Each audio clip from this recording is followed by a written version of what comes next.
Hi friends, സാപ്പിന മലയാളത്തിൻ്റെ ഏറ്റവും പുതിയൊരു വീഡിയോയിലേക്ക് എല്ലാവർക്കും സ്വാഗതം. ഇന്നത്തെ വീഡിയോ OTT അപ്ഡേറ്റുകളാണ്. അതായത് ഇന്ന് ഓൾറെഡി റിലീസ് ചെയ്തിരിക്കുന്ന സിനിമകളും ഇന്ന് രാത്രി 12 മണിക്ക് ശേഷം റിലീസ് ചെയ്യാൻ തയ്യാറെടുക്കുന്ന സിനിമകളും ഏറ്റവും പുതിയതായിട്ട് വന്നിരിക്കുന്ന അപ്ഡേറ്റുകളുമാണ് ഇന്നത്തെ വീഡിയോ നമ്മൾ പരിശോധിക്കാൻ പോകുന്നത്. ഇന്നൊരു സർപ്രൈസ് റിലീസൊക്കെ ഉണ്ടായിട്ടുണ്ട്. അത് ഏതൊക്കെയാണെന്ന് നോക്കാം നമുക്ക്. ഓക്കെ, അപ്പോൾ നമുക്ക് സിനിമകൾ ഏതൊക്കെയാണെന്ന് നോക്കാം. ആദ്യം തന്നെ ഇന്ന് റിലീസ് ചെയ്തിരിക്കുന്ന സിനിമകൾ ഏതൊക്കെയാണെന്ന് നോക്കാം. ആദ്യം സർപ്രൈസ് റിലീസ് ചെയ്യാൻ നോക്കാം. സർപ്രൈസ് റിലീസ് വേറെ ഒന്നുമല്ല, ആമസോൺ പ്രൈമിലാണ് സർപ്രൈസ് റിലീസ് സാധാരണ ഉണ്ടാകാറുള്ളത്. നമുക്ക് എല്ലാവർക്കും അറിയുന്ന കാര്യമാണ്. ആമസോൺ പ്രൈമിൽ സപ്തസാഗരഡാച്ച എലോ സൈഡ് ബി എന്ന് പറഞ്ഞ കന്നഡ മൂവി സർപ്രൈസ് റിലീസ് ആയിരിക്കുകയാണ്. കന്നഡ ഭാഷയിൽ മാത്രമല്ല, മലയാളം, തമിഴ്, തെലുങ്ക് ഭാഷയിൽ ഈ സിനിമ അവൈലബിൾ ആണ്.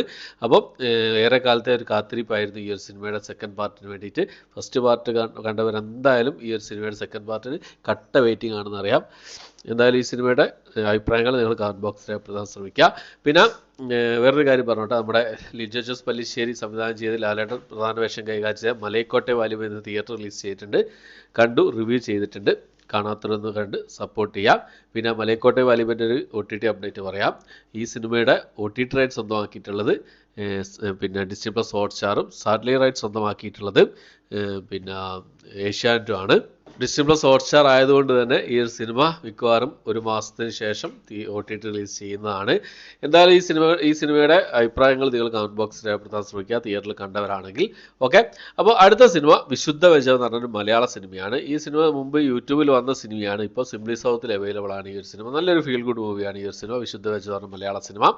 അടുത്തൊരു തമിഴ് ഡ്രാമ ത്രില്ലർ വിഭാഗത്തിൽപ്പെടുന്ന സിനിമയാണ്. കണ്ണകി എന്നാണ് സിനിമയുടെ പേര് വരുന്നത്. ആമസോൺ പ്രൈമിൽ ഈ ഒരു സിനിമ ഇപ്പോൾ മുതൽ അവൈലബിൾ ആണ്. അടുത്തൊരു മലയാള സിനിമയാണ്. ഹൊഡു എന്നാണ് സിനിമയുടെ പേര് വരുന്നത്. ഐസ്ട്രീം എന്ന് പറഞ്ഞ OTT പ്ലാറ്റ്ഫോമിലാണ് ഈ ഒരു ത്രില്ലർ മലയാള സിനിമ റിലീസ് ചെയ്തിട്ടുള്ളത്. രൂപേഷ് പീതാംബരനൊക്കെ പ്രധാന വേഷം കൈകാര്യം ചെയ്ത സിനിമയാണ്. 10 ലക്ഷം രൂപയ്ക്ക് നിർമ്മിച്ച സിനിമയാണെന്നാണ് ഈ ഒരു സിനിമ അവകാശപ്പെടുന്നത്, സിനിമയുടെ അണിയർ പ്രവർത്തകർ അവകാശപ്പെടുന്നത്. എന്തായാലും സിനിമ കാണുന്നുണ്ട്, കണ്ട് ഏകദേശം കഴിയാറായിട്ടുണ്ട്. കുറച്ചുകൂടിയുള്ള കാണാൻ.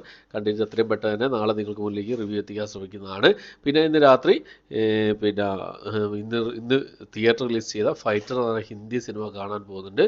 മിക്കവാറും കണ്ടാൽ എത്രയും പെട്ടെന്ന് തന്നെ നിങ്ങൾക്ക് മുന്നിലേക്ക് റിവ്യൂ എത്തിക്കാൻ ശ്രമിക്കുന്നതാണ്. ഓക്കെ, അടുത്തത് ഒരു ഇംഗ്ലീഷ് മൂവിയാണ്. നൈറ്റ് സ്വിം എന്നാണ് സിനിമയുടെ പേര് വരുന്നത്. ആമസോൺ പ്രൈമിൽ ഈ സിനിമ ഇന്ത്യക്ക് പുറത്ത് ഓൾറെഡി റിലീസ് ചെയ്തിട്ടുണ്ട്. അപ്പോൾ ഇത്രയും സിനിമകളാണ് ഇപ്പോൾ ഓൾറെഡി റിലീസ് ചെയ്തതായിട്ടുള്ളത്. ഇനി നമുക്ക് ഇന്ന് രാത്രി 12 മണിക്ക് ശേഷം റിലീസ് ചെയ്യാൻ തയ്യാറെടുക്കുന്ന സിനിമകൾ ഏതൊക്കെയാണെന്ന് നോക്കാം. അതിലൊന്നാമത്തെ സിനിമ ഒരു തമിഴ് സിനിമയാണ്. ആകാശവാണി എന്നാണ് സിനിമയുടെ പേര് വരുന്നത്. ഇന്ന് രാത്രി 12 മണിക്ക് ശേഷം ആഹാ തമിഴ് വഴി ഈ ഒരു സിനിമ റിലീസ് ചെയ്യുന്നതാണ്. അടുത്തത് ഒരു തമിഴ് സിനിമ തന്നെയാണ്. കൊടൈ എന്നാണ് സിനിമയുടെ പേര് വരുന്നത്. സിംപ്ലി സൗത്ത് OTT പ്ലാറ്റ്ഫോം വഴിയാണ് ഈ ഒരു സിനിമ ഇന്ന് രാത്രി 12 മണിക്ക് ശേഷം റിലീസ് ചെയ്യുന്നത്. അടുത്തൊരു തമിഴ് സിനിമയാണ്. സാൻഡ്രി തായ് എന്നാണ് സിനിമയുടെ പേര് വരുന്നത്. സിംപ്ലി സൗത്ത് OTT പ്ലാറ്റ്ഫോം വഴിയാണ് ഈ ഒരു സിനിമ ഇന്ന് രാത്രി 12 മണിക്ക് ശേഷം റിലീസ് ചെയ്യാൻ തയ്യാറെടുക്കുന്നത്. അടുത്തൊരു കോമഡി വിഭാഗത്തിൽപ്പെടുന്ന ഇംഗ്ലീഷ് മൂവിയാണ്. ദ അണ്ടർ ഡോഗ്സ് എന്നാണ് സിനിമയുടെ പേര് വരുന്നത്. ആമസോൺ പ്രൈം വഴി ഈ ഒരു സിനിമ ഇന്ന് രാത്രി 12 മണിക്ക് ശേഷം റിലീസ് ചെയ്യുന്നതാണ്. ഇംഗ്ലീഷ് ഭാഷയിൽ മാത്രമേ അവൈലബിൾ ആയിട്ടുണ്ടാവുള്ളൂ. അടുത്തൊരു ഹിന്ദി ഹിസ്റ്ററി വാർ വിഭാഗത്തിൽപ്പെടുന്ന സിനിമയാണ്. സാം ബഹദൂർ എന്നാണ് സിനിമയുടെ പേര് വരുന്നത്. വിക്കി കൗശലൊക്കെ പ്രധാന വേഷം കൈകാര്യം ചെയ്ത സിനിമയായിരുന്നു. ഈ ഒരു സിനിമ C5 വഴിയാണ് ഇന്ന് രാത്രി 12 മണിക്ക് ശേഷം റിലീസ് ചെയ്യുന്നത്. ഹിന്ദി ഭാഷ മാത്രമേ അവൈലബിൾ ആയിട്ടുണ്ടാവുള്ളൂ. അടുത്തൊരു ഡ്രാമ വിഭാഗത്തിൽപ്പെടുന്ന ഒരു സീരീസ് ആണ്. രവീന ടണ്ടനൊക്കെ പ്രധാന വേഷം കൈകാര്യം ചെയ്ത ഹിന്ദി സീരീസ് ആണ്. കർമ്മ കോളിംഗ് എന്നാണ് സീരീസിന്റെ പേര് വരുന്നത്. ഡിസ്നി പ്ലസ് ഹോട്ട്സ്റ്റാർ വഴിയാണ് ഈ ഒരു സീരീസ് ഇന്ന് രാത്രി 12 മണിക്ക് ശേഷം റിലീസ് ചെയ്യാൻ തയ്യാറെടുക്കുന്നത്. ചിലപ്പോൾ ഈ ഒരു സീരീസിന്റെ മൾട്ടി ഓഡിയോ അവൈലബിൾ ആകാൻ ചാൻസ് ഉണ്ട്. അടുത്തൊരു സീരീസ് തന്നെയാണ്. ഒരു ക്രൈം ഡ്രാമ മിസ്റ്ററി വിഭാഗത്തിൽപ്പെടുന്ന ഒരു കൊറിയൻ സീരീസ് ആണ്. ഫ്ലക്സ് എക്സ് കോപ്പ് എന്നാണ് സീരീസിന്റെ പേര് വരുന്നത്. ഡിസ്നി പ്ലസ് ഹോട്ട്സ്റ്റാർ വഴി ഈ ഒരു സീരീസ് ഇന്ന് രാത്രി 12 മണിക്ക് ശേഷം റിലീസ് ചെയ്യുന്നതാണ്. അടുത്തത് ഞാൻ സത്യം പറയുകയാണെങ്കിൽ ഞാൻ കാത്തിരിക്കുന്ന ഒരു സിനിമയാണ് കേട്ടോ. ഒരു കൊറിയൻ മൂവിയാണ്. ഡോൺലി പ്രധാന വേഷം കൈകാര്യം ചെയ്ത ബാഡ്ലാൻഡ് ഹണ്ടേഴ്സ് എന്നാണ് സിനിമയുടെ പേര് വരുന്നത്. ഈ ഒരു സിനിമ ഒരു ആക്ഷൻ സയൻസ് ഫിക്ഷൻ വിഭാഗത്തിൽപ്പെട്ട സിനിമയാണ്. ഡോൺലി നായകനായതുകൊണ്ട് തന്നെയാണ് ഈ സിനിമയുടെ വെയിറ്റിംഗ്. പിന്നെ ഈ സിനിമയുടെ ട്രെയിലറും കാര്യങ്ങളൊക്കെ വന്ന സമയത്ത് അടിപൊളി ട്രെയിലറും കാര്യങ്ങളൊക്കെയാണ്. എന്തായാലും പ്രതീക്ഷ ഉണ്ട്. നെറ്റ്ഫ്ലിക്സ് വഴിയാണ് ഈ ഒരു സിനിമ ഡയറക്റ്റ് OTT റിലീസ് ചെയ്യാൻ തയ്യാറെടുക്കുന്നത്. നാളെ ഉച്ചയോടുകൂടി ഈ സിനിമ നെറ്റ്ഫ്ലിക്സ് റിലീസ് ചെയ്യുന്നതാണ്. കൊറിയൻ ഭാഷ കൂടാതെ മറ്റു ഭാഷയിലും അവൈലബിൾ ആകാൻ ചാൻസ് ഉണ്ട്. മൾട്ടി ഓഡിയോ വരാൻ ചാൻസ് ഉണ്ട്. തമിഴ് അടക്കമുള്ള ഭാഷയിൽ വരാൻ ചാൻസ് ഉണ്ട്. എന്തായാലും നമുക്ക് വെയിറ്റ് ചെയ്യാവുന്നതാണ്. ഓക്കെ, അപ്പോൾ അടുത്തത് നമ്മളെല്ലാവരും കാത്തിരിക്കുന്ന ഒരു ഹിന്ദി മൂവിയാണ്. എനിമൽ എന്നാണ് സിനിമയുടെ പേര് വരുന്നത്. ഒരു ആക്ഷൻ ഡ്രാമ വിഭാഗത്തിൽപ്പെടുന്ന സിനിമയാണ്. രൺബീർ കപൂറും രശ്മിക മന്ദാനിയൊക്കെ പ്രധാന വേഷം കൈകാര്യം ചെയ്ത സിനിമയായിരുന്നു. ഒരു ബ്ലോക്ക് ബസ്റ്റർ മൂവിയായിരുന്നു ഈ ഒരു സിനിമ. ഹിന്ദി മൂവിയാണ്. അപ്പോൾ നെറ്റ്ഫ്ലിക്സിലാണ് ഈ ഒരു സിനിമ ഇന്ന് രാത്രി 12 മണിക്ക് ശേഷം റിലീസ് ചെയ്യാൻ തയ്യാറെടുക്കുന്നത്. അൺകട്ട് വേർഷൻ ആയിരിക്കും വരിക എന്നൊക്കെയാണ് ഇപ്പോഴത്തെ ഏറ്റവും പുതിയ അപ്ഡേറ്റുകൾ സൂചിപ്പിക്കുന്നത്. എന്തായാലും നമുക്ക് വെയിറ്റ് ചെയ്യാം. ഹിന്ദി ഭാഷ കൂടാതെ തമിഴ്, തെലുങ്ക്, മലയാളം, കന്നഡ ഭാഷകളായിട്ട് രാത്രി 12 മണിക്ക് ശേഷം ഈ ഒരു സിനിമ റിലീസ് ചെയ്യുന്നതാണ് നെറ്റ്ഫ്ലിക്സ് വഴി. അടുത്തൊരു മിസ്റ്ററി ഹൊറർ ത്രില്ലർ വിഭാഗത്തിൽപ്പെടുന്ന ഒരു ഇംഗ്ലീഷ് മൂവിയാണ്.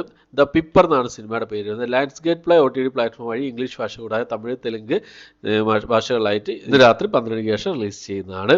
അപ്പോൾ ഇത്രയും സിനിമകൾ സീരീസുകളാണ് ഇന്നിപ്പോൾ ഓൾറെഡി റിലീസ് ചെയ്തതായിട്ടുള്ളതും ഇന്ന് രാത്രി 12 മണിക്ക് ശേഷം റിലീസ് ചെയ്യുന്നതായിട്ടുള്ളതുള്ള സിനിമ. ഇനി ഏറ്റവും പുതിയതായിട്ട് വന്നിരിക്കുന്ന അപ്ഡേറ്റ് ഏതാണെന്ന് ചോദിച്ചാൽ ഒരു സയൻസ് ഫിക്ഷൻ തമിഴ് മൂവിയായിരുന്നു. ശിവകാർത്തികേയൻ പ്രധാന വേഷം കൈകാര്യം ചെയ്ത അയല എന്ന് പറഞ്ഞ സിനിമ. ഈ ഒരു സിനിമ അടുത്ത ആഴ്ച റിലീസ് ചെയ്യുന്നുണ്ടോ ഇല്ലയോ എന്നുള്ളത് പലരും കമന്റ് ബോക്സിൽ ചോദിക്കുന്നുണ്ട്. അപ്പോൾ ചിലപ്പോൾ അടുത്ത ആഴ്ച ഈ ഒരു സിനിമ നെക്സ്റ്റ് വീക്ക് ഈ ഒരു സിനിമ ലീക്ക് ആവാൻ ചാൻസ് ഉണ്ട്. അതായത് സാധാരണ തമിഴ് സിനിമകളൊക്കെ ലീക്കാക്കപ്പെടുന്നത് പോലെ ഈ സിനിമ ലീക്കാക്കപ്പെടാൻ ചാൻസ് ഉണ്ട്. അല്ലെങ്കിൽ ഡിസ്നി പ്ലസ് ഹോട്ട്സ്റ്റാർ വഴി ഈ സിനിമ ഫെബ്രുവരി മാസം 9-ാം തീയതി അല്ലെങ്കിൽ 16-ാം തീയതി റിലീസ് ചെയ്യുന്നുള്ള അപ്ഡേറ്റ് ആണ് ഏറ്റവും പുതിയതായിട്ട് വന്നിരിക്കുന്നത്, അപ്ഡേറ്റുകൾ സൂചിപ്പിക്കുന്നത്. എന്തായാലും നമുക്ക് വെയിറ്റ് ചെയ്യാവുന്നതാണ്. അപ്പോൾ ഇത്രയും അപ്ഡേറ്റുകളാണ് ഇന്നത്തെ വീഡിയോ നമ്മൾ പരിശോധിച്ചിരിക്കുന്നത്. അപ്പോൾ ഈ ലിസ്റ്റിലൊക്കെ സിനിമകൾക്ക് സീരീസുകൾക്കാണ് നിങ്ങൾ വെയിറ്റ് ചെയ്യുന്നുള്ള കാര്യങ്ങളൊക്കെ കമന്റ് ബോക്സിൽ രേഖപ്പെടുത്താൻ ശ്രമിക്കുക. പിന്നെ മലയക്കോട്ടെ വാലിബൻ്റെ സിനിമയുടെ റിവ്യൂ ചെയ്തിട്ടുണ്ട്, കാണാത്തിരുന്ന് കണ്ട് സപ്പോർട്ട് ചെയ്യുക. അതുപോലെ തന്നെ ഇന്ന് രാത്രി പിന്നെ ഫൈറ്ററിന് പോകുന്നുണ്ട് 9 മണിയുടെ ഷോയ്ക്ക് വന്നിട്ട് റിവ്യൂ ചെയ്യാം.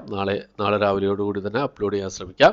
പിന്നെ ഹൊഡു എന്ന് പറഞ്ഞൊരു സിനിമ ഉണ്ട്, അത് ഞാൻ കണ്ടുകൊണ്ടിരിക്കുകയാണ്. കണ്ടിട്ട് ആ സിനിമയുടെ വിശേഷങ്ങൾ നിങ്ങൾക്ക് മുന്നിൽ എത്തിക്കാൻ ശ്രമിക്കാം. അപ്പം ഈ ഫൈറ്റർ കണ്ടവരുണ്ടെങ്കിലും മലയക്കോട്ടെ വാലിബൻ സിനിമ കണ്ടവരുണ്ടെങ്കിലും ഒക്കെ നിങ്ങളുടെ അഭിപ്രായങ്ങളൊക്കെ കമന്റ് ബോക്സിൽ രേഖപ്പെടുത്താൻ ശ്രമിക്കുക. ഓക്കെ, അപ്പോൾ ഇത്രയാണ് ഇന്നത്തെ വീഡിയോ. പിന്നെ എൻ്റെ വാട്സപ്പ് ഗ്രൂപ്പിൻ്റെ ലിങ്കും അതുപോലെ തന്നെ ഇൻസ്റ്റാഗ്രാം പേജിൻ്റെ ലിങ്കും ഒക്കെ ഡിസ്ക്രിപ്ഷൻ ബോക്സിൽ ഇട്ടേക്കാം. എല്ലാവരും ഫോളോ ചെയ്ത് സപ്പോർട്ട് മക്കളോട് കോൺടാക്റ്റുകൾ ചെയ്യാവുന്നതാണ്. ഓക്കെ, അപ്പോൾ ഇത്രയാണ് ഇന്നത്തെ വീഡിയോ. എൻ്റെ വീഡിയോ ഇഷ്ടപ്പെട്ടെങ്കിൽ ലൈക്ക് ചെയ്യാൻ, ഷെയർ ചെയ്യാൻ, സബ്സ്ക്രൈബ് ചെയ്യാൻ മറക്കാതിരിക്കുക. പുതിയൊരു വീഡിയോ ആയിട്ട് വരുന്നവരേക്കും ബൈ.